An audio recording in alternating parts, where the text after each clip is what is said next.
There once was a man who had 7 sons, and last of all, one daughter. Although the little girl was very pretty, she was so weak and small that they thought she could not live, but they said she should at once be christened. So the father sent one of his sons in haste to the spring to get some water, but the other 6 ran with him. Each wanted to be first at drawing the water, and so they were in such a hurry that all their pitchers fell into the well, and they stood very foolishly looking at one another and did not know what to do, for no one dared go home. In the meantime, the father was uneasy and could not tell what made the young man stay so long. "Surely," said he, "the whole 7 must have forgotten themselves over some game of play." And when he had waited still longer, and they yet did not come, he flew into a rage, and wished them all turned into ravens. Scarcely had he spoken these words, when he heard a croaking over his head, and looked up and saw 7 ravens as black as coal flying round and round.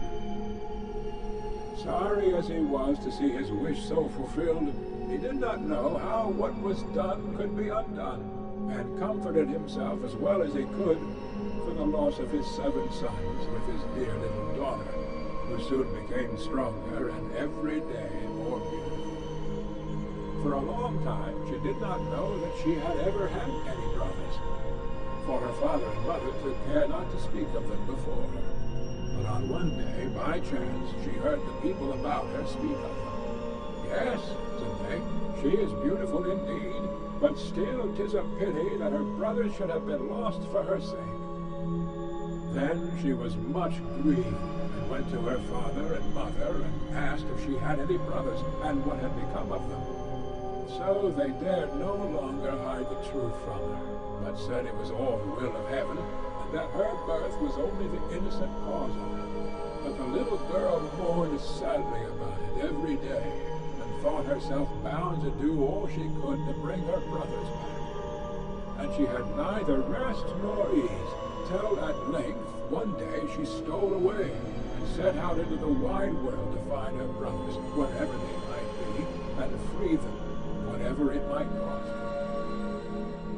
She took nothing with her but a little ring which her father and mother had given her, a loaf of bread in case she should be hungry, a little pitcher of water in case she should be thirsty, and a little stool to rest upon when she should be weary.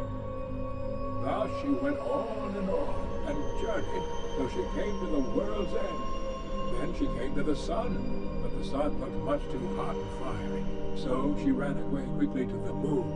But the moon was cold and chilly, and said, "I smell flesh and blood this way." So she took herself away in a hurry, and came to the stars, and the stars were friendly and kind to her, and each star sat upon his own little stool. But the morning star rose up and gave her a little piece of wood, and said, "If you have not this little piece of wood, you cannot unlock the castle that stands on the glass mountain, and there your brothers live." The little girl took the piece of wood, rolled it up in a little cloth, and went on again, until she came to the glass mountain and found the door shut. Then she felt for the little piece of wood, but when she unwrapped the cloth it was not there, and she saw she had lost the gift of the good stars. What was to be done? She wanted to save her brothers, and had no